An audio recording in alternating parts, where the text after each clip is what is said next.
1972, Lincoln Center, New York City. A story that began with a perfect leap and ended with a scream in an empty hall. The ballerina was performing Swan Lake before distinguished guests from the Soviet Union when suddenly her ankle buckled during a grand jeté. The crack of bone echoed even to the back rows of the orchestra section. They called it an accident. But the person who replaced her pointe shoes an hour before the performance knew the truth. And the woman lying on stage knew it too.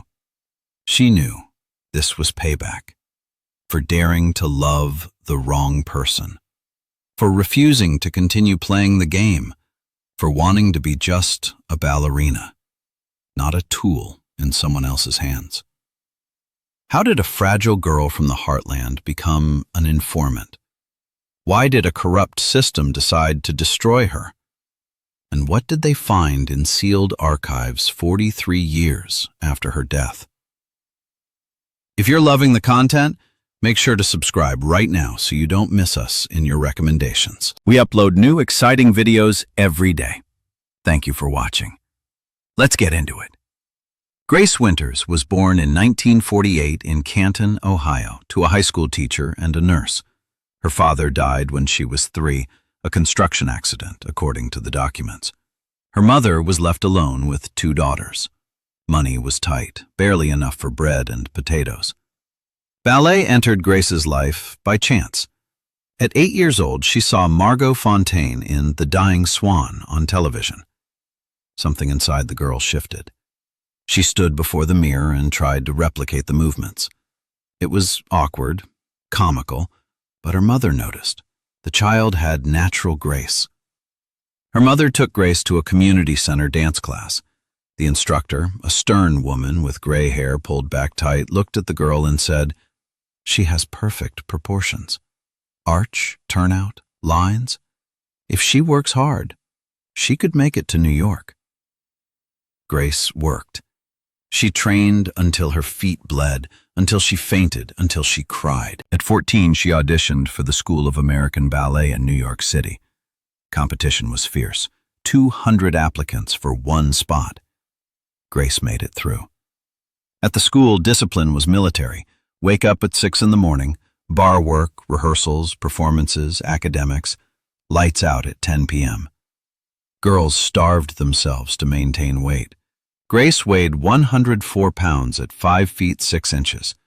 She was beautiful, dark hair to her waist, enormous brown eyes, sculpted cheekbones. Teachers said she had the face of Odette from Swan Lake, mournful, pure, doomed. In 1968, Grace graduated with honors. She received offers from several companies, but she wanted American Ballet Theatre, wanted to dance at the Metropolitan Opera House, on the most prestigious stage in the country. She wanted her mother to come from Ohio and see her in the spotlight. Grace was 20 years old when she was summoned by the artistic director of ABT. The office was imposing, with photographs of ballet legends on the walls. The director sat behind a massive desk, studying her file in silence. Finally, he said, "You're talented, Miss Winters, but we don't have positions available. The competition is intense." Grace felt everything inside her collapse. 4 years she'd dreamed of this. She stood ready to leave. "Wait!"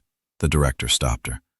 "There's one option, but it requires special qualities from you." A man entered the office, average height, gray suit, heavy gaze. He introduced himself as Marcus Brennan from the State Department. Marcus explained, "ABT isn't just ballet. It's America's cultural showcase. We host foreign delegations, diplomats, businessmen, Soviet cultural attachés during these exchanges. They attend receptions, galas after performances, and we need people who can observe." Grace didn't understand. Observe what? Marcus smiled thinly. Listen to conversations. Remember who associates with whom. Sometimes get close to certain individuals. Ballerinas always attract attention. You'll dance and help your country at the same time." Grace was silent. Marcus continued. "Think about your mother, your sister. Your sister wants to attend medical school, doesn't she? The tuition is astronomical. But if you have the right connections, these things can be arranged. We can help with scholarships, recommendations." Grace understood. This was coercion, soft and veiled, but coercion nonetheless. She agreed. They gave her a contract with ABT. She became a corps de ballet dancer, not a soloist yet, but a promising artist. They set her up in a shared apartment in Hell's Kitchen, a cramped studio with another dancer. Creaky floor, shared bathroom, roaches in the kitchen. But this was New York. This was ABT. The first assignment came within a month. After a performance of Sleeping Beauty, there was a reception for a Soviet cultural delegation. Grace was supposed to approach a cultural attaché, engage him in conversation, learn about planned cultural exchanges. She wore her best dress, a modest black one bought with her first paycheck. She arrived at the David H. Koch Theatre. The attaché turned out to be a man in his 50s, elegant, with graying temples. He noticed Grace immediately, approached on his own. He spoke broken English, asked about ballet. Grace answered, smiled, sipped champagne. He told her about plans to bring ABT to Moscow. Grace remembered every word. The next day she met Marcus at a coffee shop in Greenwich Village. She recounted the conversation. Marcus nodded, took notes. At the end he said, "You did well. Keep it up." He handed her an envelope of cash. Grace didn't want to take it, but Marcus insisted. "This isn't a bribe. It's compensation for additional work." And so it began. Receptions, galas, conversations with foreigners. Grace learned to be charming, talkative, to remember details. They valued her, gave her good roles. In 1969, she danced Odette Odile. Her mother came from Ohio, cried in the audience. Grace was happy. But inside, emptiness grew. She felt like a prostitute, only trading not her body, but her soul. Fall 1970.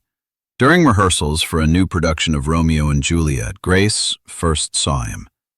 Daniel Ashford, composer and orchestrator, brought in for the score arrangement. He was 28 but looked older, thin with hollow cheeks, piercing gray eyes. A pianist's hands, long, nervous. When he sat at the piano and played, Grace froze. This wasn't just music. This was something alive, breathing, speaking a language she understood without words. After rehearsal, they talked. Daniel was from Brooklyn, graduated from Juilliard, wrote music for film and theater, but mainly he wrote his own music, avant-garde, uncomfortable for the establishment. Pieces that weren't published or performed. He said, "Ballet is compromise. I write what they allow me to survive, but at night, I write what I want." Grace fell in love, not immediately, not on the first day, but inevitably, the way you fall in love with fate. They began seeing each other, secretly because ABT management discouraged romantic relationships without approval. Daniel rented a tiny apartment in the East Village. One room, an old upright piano, stacks of sheet music on the floor. The window faced a church slated for demolition. Grace would come after rehearsals. Daniel played her his compositions, strange, dissonant, but mesmerizing. He said, "I'm writing a ballet for you, called The Last, about a ballerina who dances her final dance before execution." Grace asked, "Why before execution?" Daniel looked at her. "Because only before death does a person dance truly free." Grace told him about her work for the State Department. Not immediately, after 6 months together. They were lying on his narrow bed, snow falling outside. Grace confessed. Daniel was silent for a long time. Then he said, "I knew. I saw how you looked after receptions. your eyes dead like someone who sold their soul. Grace cried. I didn't want to. I needed to get into the company. Daniel held her. I'm not judging. The system makes whores of us all. The question is, when will you say enough? Grace decided to quit. Spring 1971, she came to Marcus and said, I can't do this anymore. I just want to dance. Marcus looked at her calmly. Can't or won't? Grace held firm.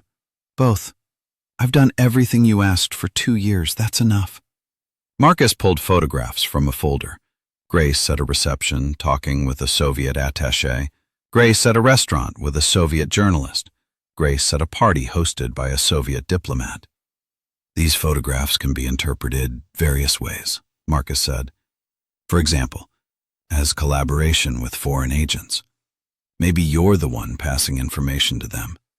Espionage carries serious charges. 20 years federal prison. Grace went pale. You forced me! Prove it. Marcus smiled. You have documents, receipts, recordings? No, just these compromising photographs. Grace understood. She was trapped. Marcus continued more gently. Don't be dramatic, Grace. There's not much work left. Another year or two and you're free. We value your contribution. Grace left, feeling the walls closing in. She told Daniel. He suggested, walk away. Let's leave New York. I can work anywhere.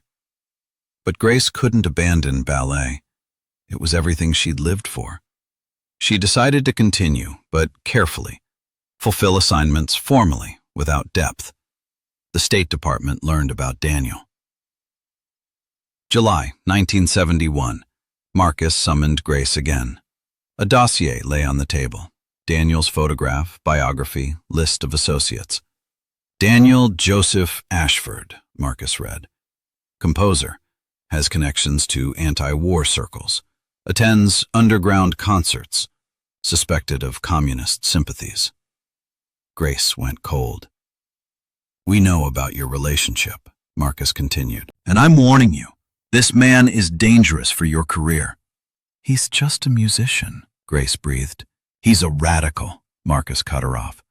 Sooner or later he'll be investigated, and everyone connected to him will suffer, including you. He paused. I'm offering a reasonable option. You end the relationship with Ashford. In exchange, we guarantee you a principal role in Giselle, and forget about your doubts regarding cooperation. Grace was silent. Marcus added, or you keep seeing him.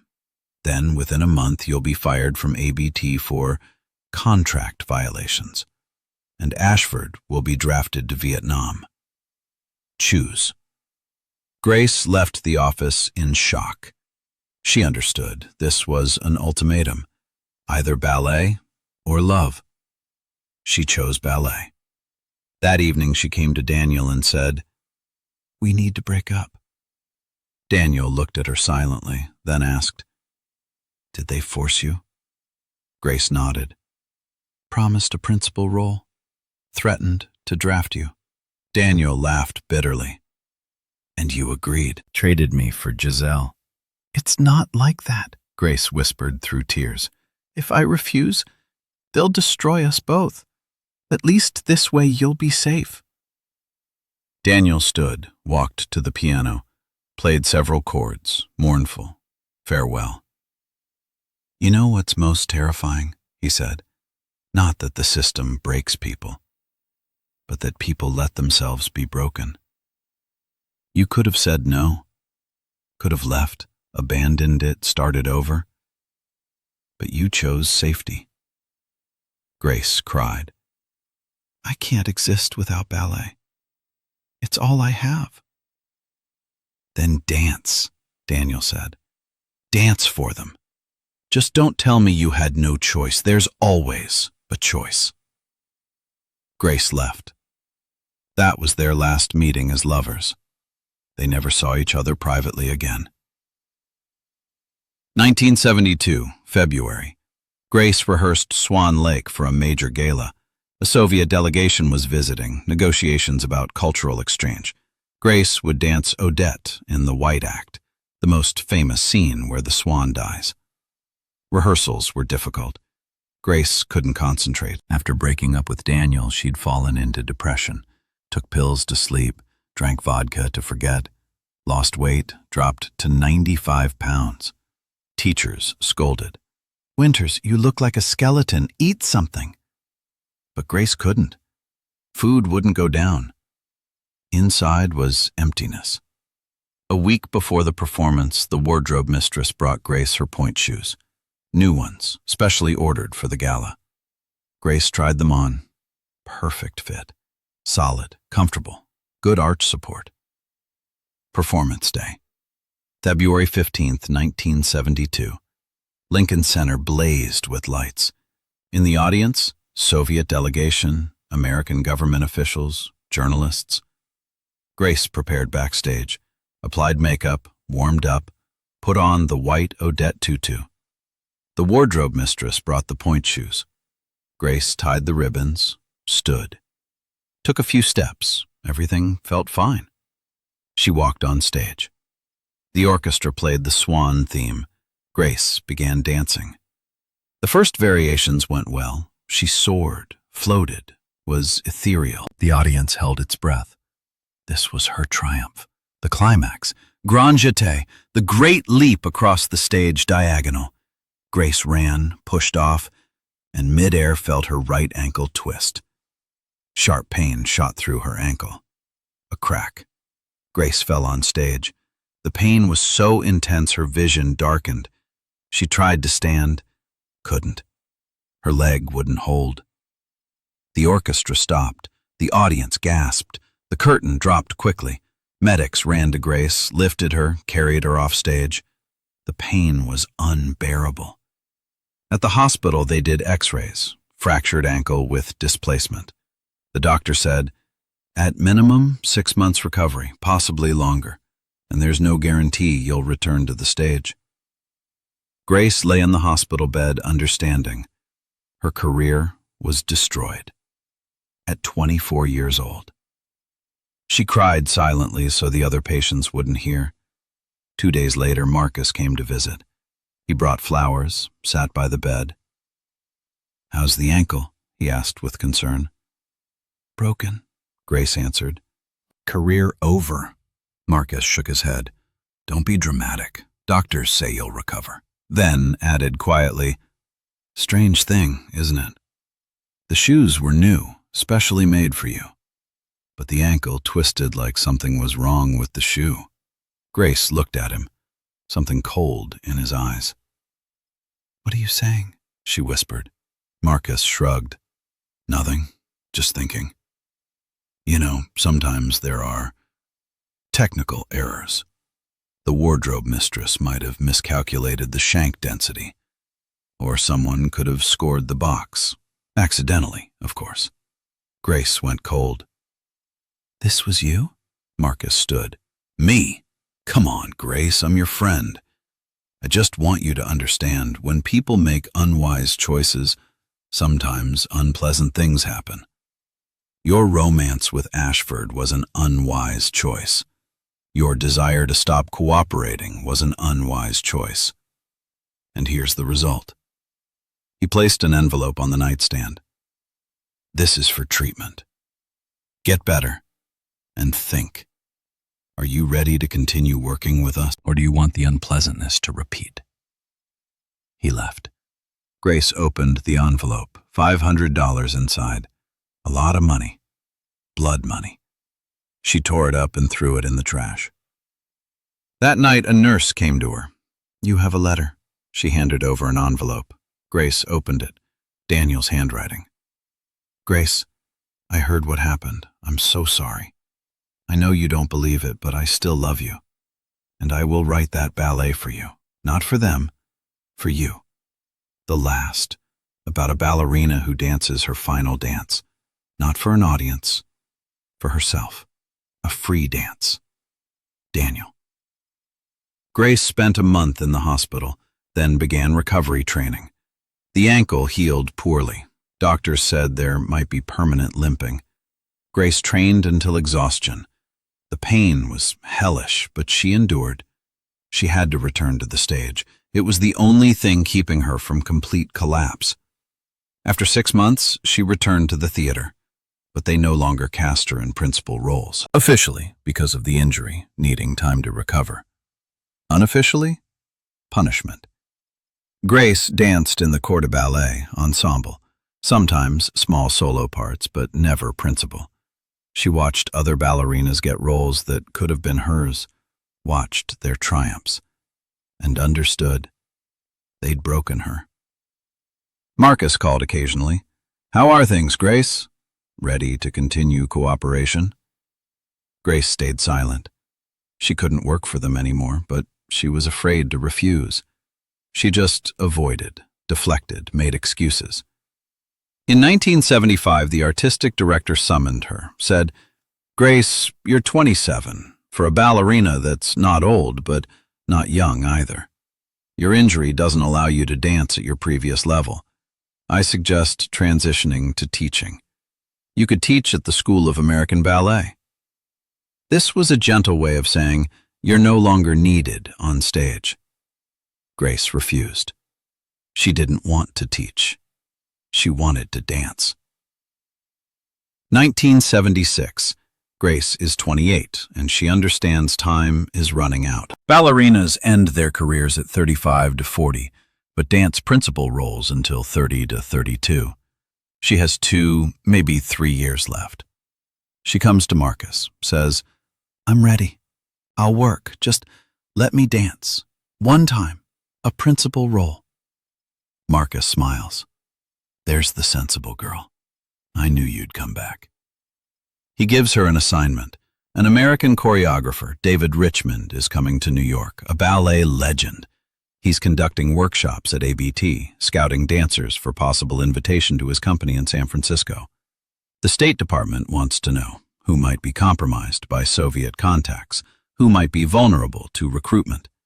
Grace must get close to Richmond, earn his trust, learn his assessment. David Richmond arrived in September. He was about 60, silver-haired, elegant, with a sharp gaze. He watched a rehearsal of Spartacus, took notes. After rehearsal, he approached several dancers, including Grace. "You have interesting technique," he said. "Unusual, like you're dancing through pain." Grace was surprised. "How do you know?" Richmond smiled. "I'm a choreographer. I see what the body says. Your right leg is weaker than your left. Old injury?" Grace nodded. Richmond offered, "Come to my workshop tomorrow. I'll show you exercises that might help." Grace came. The workshop was in a rehearsal studio. 10 dancers, including Grace. Richmond demonstrated contemporary ballet techniques, something between classical and modern. Movements were free, flowing, not as rigid as the American Ballet Theatre style. Grace danced and felt. This was what she'd been missing. Freedom. After class, Richmond stopped her. "You're very talented, but something is holding you back. Fear or pain?" Grace didn't know how to answer. Richmond continued, "In my company, you could dance differently, without these constraints." Grace understood. He was hinting at leaving ABT. She was scared. "I can't. My family is here, my contract." Richmond nodded. "I understand. Just know, the door is open." Grace reported to Marcus. He was pleased. "Continue. Find out who else he's recruiting." Grace met with Richmond several more times. They talked about ballet, life, art. Richmond told stories about San Francisco, where dance was alive, diverse, without the political pressures of New York. Grace listened and understood. There was another world out there.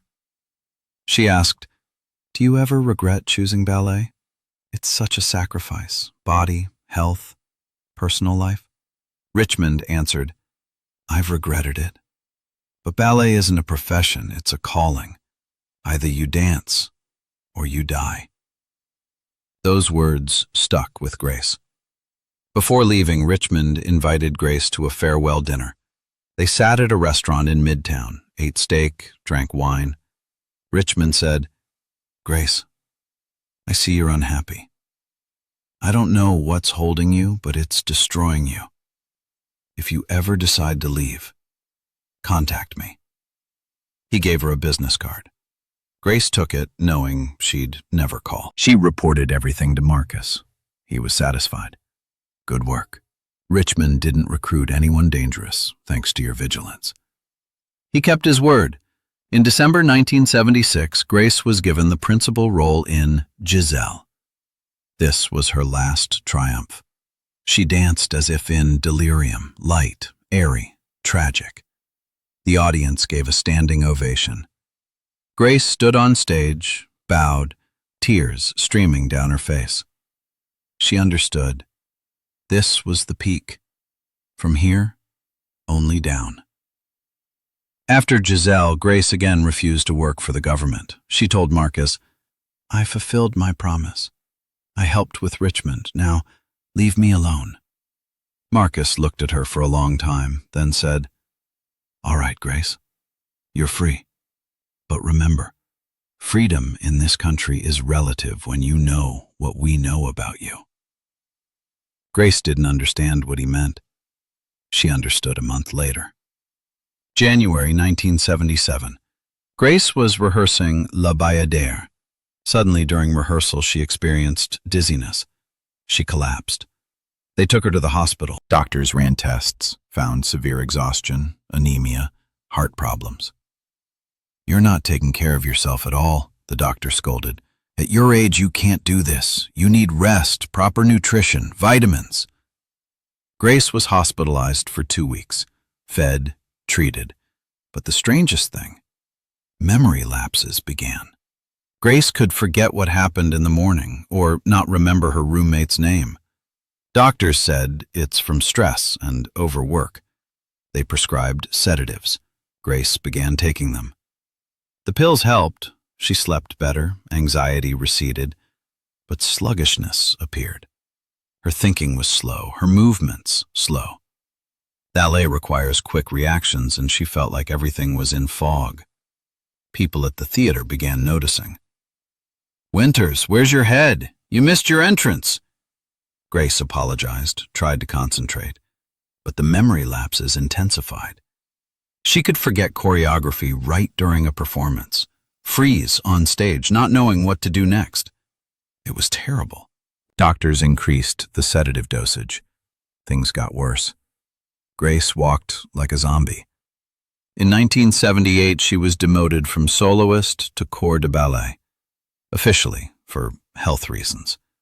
Grace didn't protest. She had no strength. She lived on pills.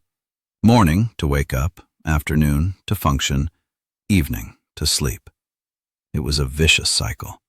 In 1980, the New York Olympics were approaching. ABT participated in the cultural program.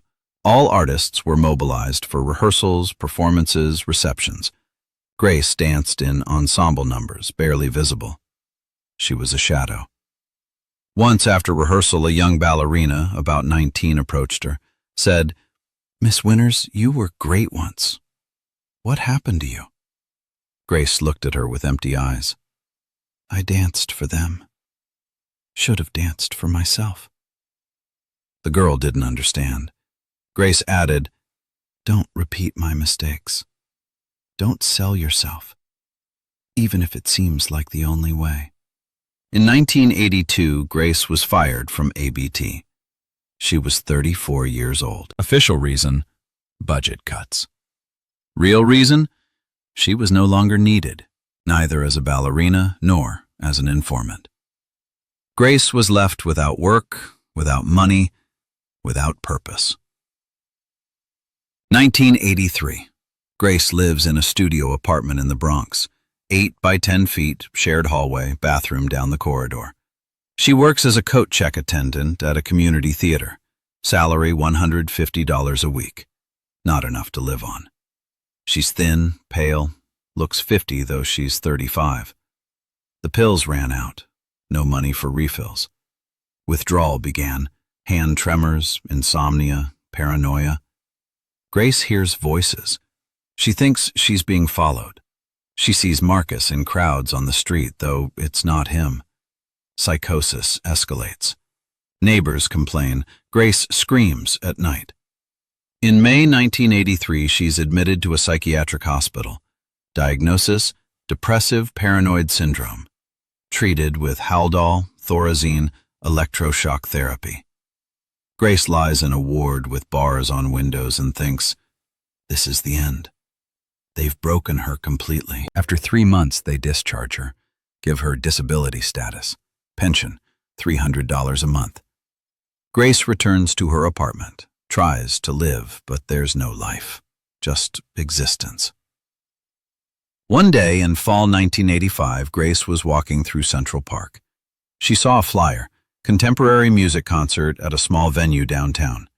In the program, premiere of The Last, composer Daniel Ashford. Grace stopped. Her heart pounded. Daniel had written the ballet, the one he'd promised. She went to the concert.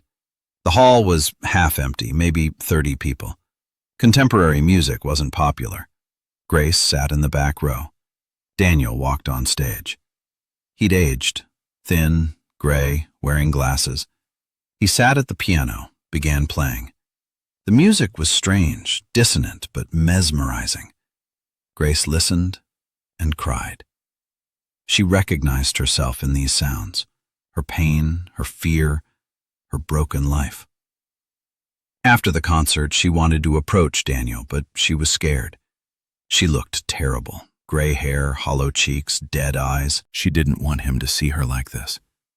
She left. Daniel didn't recognize her. He stood on stage, bowed to sparse applause, not knowing his muse sat in the audience. Grace returned to her apartment. She pulled from a box her old pointe shoes, the ones she'd worn when she broke her ankle in 1972. She'd kept them as a reminder, examined them carefully, and discovered the box had been scored from inside. Thin, barely visible, but enough to break under pressure. So Marcus hadn't lied. It had been sabotage. They'd deliberately crippled her. Grace laughed, hysterically, until tears came. She understood. Her whole life had been a game where she was a pawn. Grace decided to die. Not immediately, not impulsively. She prepared, wrote letters to her mother, her sister, apologized for not becoming who she wanted to be, wrote a letter to Daniel, but didn't send it, just put it in an envelope. The letter said, "Daniel, I heard your ballet, The Last. It's about me. You wrote my life in music. Thank you for remembering. Forgive me for being weak. Forgive me for choosing ballet over you. Forgive me for not being able to be free. I'm dancing my last dance, not for them, for myself. Grace." November 15th, 1985, evening. Grace came to an empty playground in Riverside Park. First snow was falling. The playground was closed for winter. Grace walked to the center, put on her old pointe shoes, the sabotaged ones, turned on a cassette player with Daniel's ballet. Music poured into the void. Grace began dancing. She danced Swan Lake, Giselle, all her roles. Danced the way she wanted, without rules, without choreography. Free. Her ankle hurt, the old fracture ached. But Grace didn't stop. She spun, jumped, fell, rose.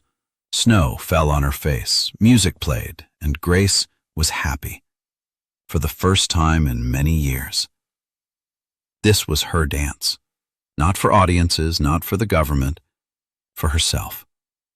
She danced until she collapsed from exhaustion, lay in the snow, looked at the sky, breathed heavily. The shoes were soaked, her feet frozen.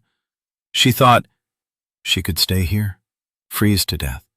It would be beautiful, a ballerina in white on white snow, like Odette. But she stood up, walked home, because she understood.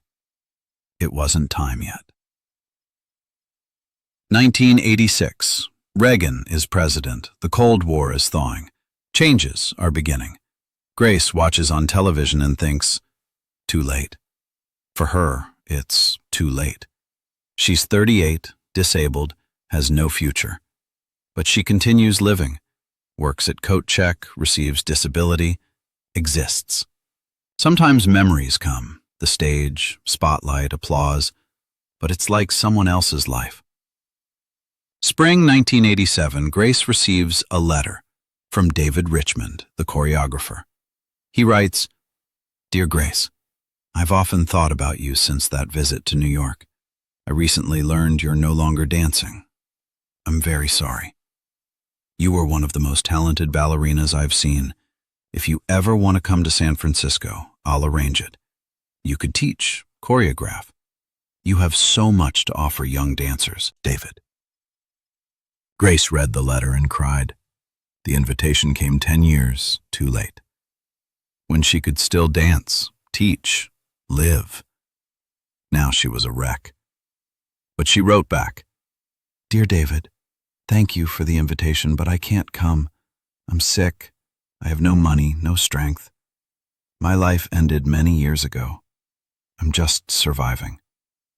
But no, your words back in 1976 about doors being open meant a lot to me, even though I couldn't walk through them. Thank you for remembering. Grace." She sent the letter and forgot about it, but a month later a response came. Richmond wrote, "Grace, I won't accept no. I'm sending you money for treatment and a plane ticket to San Francisco. Come, start a new life." Enclosed was a check, $2,000, a fortune. Grace could go, could start over. But she was scared. She didn't want Richmond to see her as a wreck. She felt shame. She returned the money. Wrote, "David, I'm grateful, but I can't. It's too late for me. I wish you happiness, Grace." This was the final closing of the door, the last chance she missed. In 1988, Grace moved to a group home for indigent women. A room 6 by 6 feet, cot, nightstand, locker, shared bathroom, shower once a week.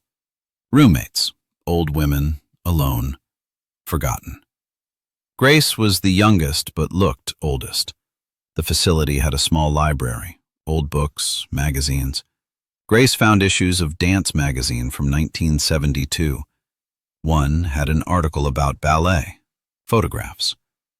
One photograph, Grace in Swan Lake, a second before the fall. She's soaring in the jump, arms spread, face happy. Doesn't know that in a moment everything will collapse. Grace stared at this photograph for hours. This was her, but like a different person. Young, beautiful, full of hope. What happened to that girl? When did she break? Was there a moment when she could have stopped? Grace thought, yes, there was. When she agreed to work for the government. That was a choice. She could have refused, left, abandoned everything, but she chose ballet. And ballet devoured her. In 1989, the Berlin Wall fell. The Soviet Union began collapsing. People talked about freedom, democracy, the future. Grace watched the news and thought, but I have no future. I only have the past. And that past is pain. December 1990. Grace is in the hospital. She has lung cancer, stage 4. Doctors say 6 months maximum. Grace isn't afraid. Death is liberation. She lies in the ward, looks out the window at snow.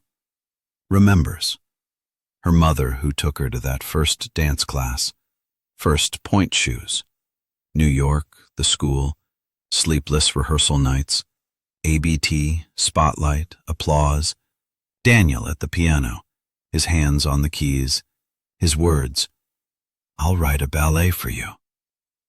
The fall on stage, crack of bone, pain, Marcus with cold eyes, pills, psych ward, the studio apartment.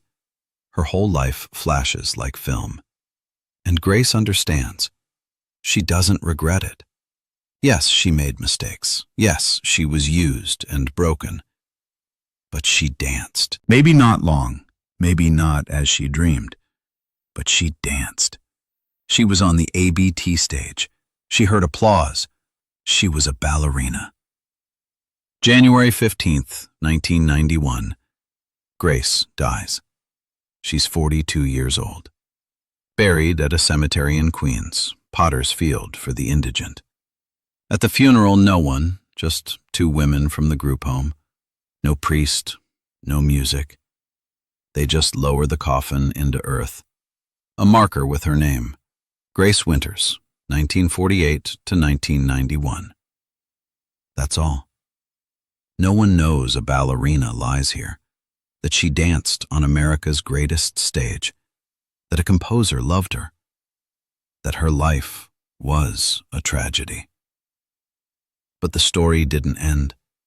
2015, New York City. Daniel Ashford dies at the Juilliard School. He's 73. He lived a long life, wrote music, taught, was married, raised children. But his whole life, he kept Grace's memory. After his death, his children sort through his archives. They find boxes of sheet music, hundreds of pages, handwritten. It's a ballet. Enormous. 2 hours of music called The Last. The premiere was in 1985, but that was only the overture. Daniel had been writing this ballet his entire life. From 1971, when he and Grace parted, until 2014, a year before his death. 43 years writing one ballet. The score consists of 5 acts. First act, The Girl. Music light, bright, full of hope. This is Grace as a child dreaming of ballet. Second act, The Swan. Music triumphant, beautiful. This is Grace on stage at the height of glory. Third act, The Fall. Music breaks, dissonance, crack. This is the injury, end of career. Fourth act, Shadows. Music dark, heavy, suffocating. This is life after ballet. Pills, psych ward, destruction. Fifth act, The Last. Music free, light, mournful but luminous. This is Grace's final dance in the snowy playground, dancing for herself. Daniel's children didn't understand. Why did their father spend 43 years writing a ballet about an unknown ballerina? They began researching Grace Winters, found old articles, photographs, programs, learned she died in 1991, found her grave in Queens, decided to produce the ballet. In 2016, the full premiere of The Last happened at Lincoln Center. Full version, all 5 acts, choreography, contemporary, free. The principal role danced by a young ballerina who looked like Grace. Dark hair, brown eyes, mournful face. The house was packed. Critics wrote ecstatic reviews, called the ballet a masterpiece, a revelation, wrote about love that lasted 43 years after separation, about a composer who wrote music for a dead muse, about a ballerina broken by the system but who danced anyway. After the premiere, Daniel's children received an envelope from the National Archives, Freedom of Information Act request. Inside was a file on Grace Winters, documents about recruitment, reports about meetings with foreigners, correspondence with Marcus Brennan, and the most terrible? Medical documents. The pills prescribed to Grace from 1977 were not ordinary sedatives. They were antipsychotics in toxic doses. They caused memory lapses, sluggishness, psychosis. This was deliberate chemical assault on her brain. The government was destroying her slowly, methodically. When she refused to cooperate, they decided to break her. Not kill her, murder would attract attention, but break her so she'd self-destruct. The shoes were sabotaged, the pills were poison, everything was planned. In the file was a memo from Marcus from 1976. Winters is a liability. Knows too much, won't comply. Recommends slow discreditation method. Psychiatric intervention, isolation, disorientation. Daniel's children published the documents. A scandal erupted. Press wrote about the ballerina the government destroyed. Investigations, panels, discussions. Grace's story became a symbol of how the system destroys people. Not in prisons, not through executions, but slowly, quietly, turning them into ruins. They erected a monument at Grace's grave. White marble, figure of a ballerina in flight. Inscription, Grace Winters, 1948 to 1991. Ballerina of American Ballet Theatre. Danced free. Daniel was reburied next to her. 2 headstones standing side by side. Him and her. Composer and ballerina, who loved each other but couldn't be together. In Daniel's archives, they found one more letter, unsent, just lying in a box with sheet music, dated January 15th, 1991, the day Grace died. Daniel didn't know she died that day, but he wrote the letter then, as if he sensed it. The letter said, "Grace, I don't know where you are now. Don't know if you're alive. We haven't seen each other in 20 years, but I'm still writing for you. Every note, every measure. You're my muse, my inspiration, my pain. I don't judge you for the choice you made. The system breaks everyone, some quickly, some slowly. You chose ballet because it was your life. I understand. I chose music. We both chose art over each other. Maybe that's right. Maybe art is more important than love. Or maybe love is art. I wrote a ballet for you. The last, about a ballerina who dances her final dance.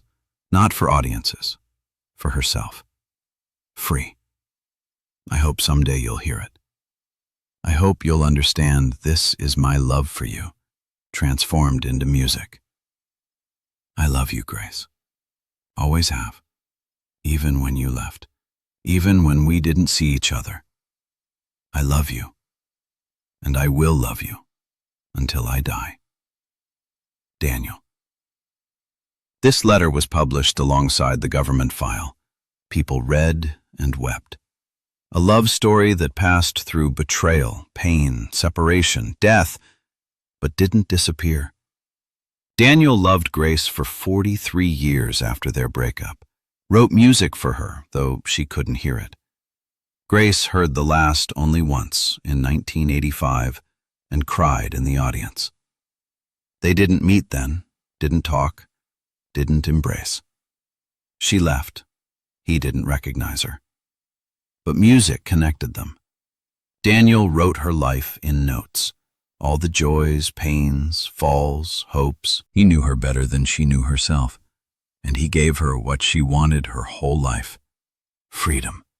In the music, Grace was free. Danced not for the system, not for the government, for herself. This was his gift to her. Posthumous, but eternal. In 2018, The Last was performed in Paris, London, Tokyo, sold out everywhere. Critics called it one of the greatest ballets of the 20th century. Said Daniel created a monument not just to Grace, but to everyone the system broke. Everyone who wanted to be free but couldn't. Everyone who chose art and paid with their lives. Grace and Daniel's story became legend. Books were written, documentaries made. At Lincoln Center, they installed a memorial plaque. Here danced Grace Winters, 1968 to 1982. Ballerina, muse, victim of corruption. At Juilliard, a plaque for Daniel. Here taught Daniel Ashford, 1970 to 2010, composer who wrote about love. And at the cemetery in Queens, flowers always lie on their graves. White roses for Grace, sheet music for Daniel. People come, stand silently, cry. Because this isn't just a love story. It's a story about how systems destroy people, slowly, invisibly, turning them into shadows, about how art is the only thing remaining when everything else collapses, about how love is stronger than death. Daniel loved Grace for 43 years after separation. He didn't forget, didn't betray, didn't replace. He wrote for her, knowing she might never hear. Wrote because love doesn't require response. It exists on its own, like music. And Grace? Grace danced. Maybe not long, maybe broken at the end, but she danced. And the last dance in the snowy playground was her triumph, not before audiences, before herself. She danced free, as she always wanted, as she never could on the ABT stage. No one saw this dance, but Daniel knew about it. He wrote it in music. Fifth act, the last. Music of freedom. Music that says, you can be yourself, even if the system broke you. You can dance, even if your legs no longer hold. You can love, even if your beloved isn't near. Because all of this is inside you, and no one can take it away. In Daniel's archives, they found a final recording, an audio cassette recorded a week before death. Trembling, elderly voice. I finished the last. 43 years of work. Grace, if you're somewhere hearing this, this is for you. I wrote you free. Because in music, that's what you are. Light as a feather, strong as steel. Eternal as love. Forgive me for not protecting you. Forgive me for not taking you away from this city. Forgive everything. I loved you, love you, and will love you always. We'll meet where there's no pain, where you dance and I play, where we're together forever. The recording ended. Daniel died a week later. Last words, last thought about Grace. 43 years after separation. Love that didn't die, that transformed into music, that became eternal. The last is now performed every year on January 15th, the day Grace died. At Lincoln Center, they dim the lights, one ballerina comes on stage, dances in silence, no music, only the sound of pointe shoes on wooden floor. The audience is silent. This is ritual, memory, about a ballerina who wanted to be free, but couldn't. About a composer who gave her freedom in music. About love stronger than systems, fear, death. Grace and Daniel's story isn't just an American tragedy. It's the story of everyone who ever chose between dreams and safety, between love and career, between freedom and survival. Grace chose ballet and paid with her life, but she danced. And Daniel chose music and wrote an immortal ballet. They weren't together in life, but in art, they're inseparable. Forever.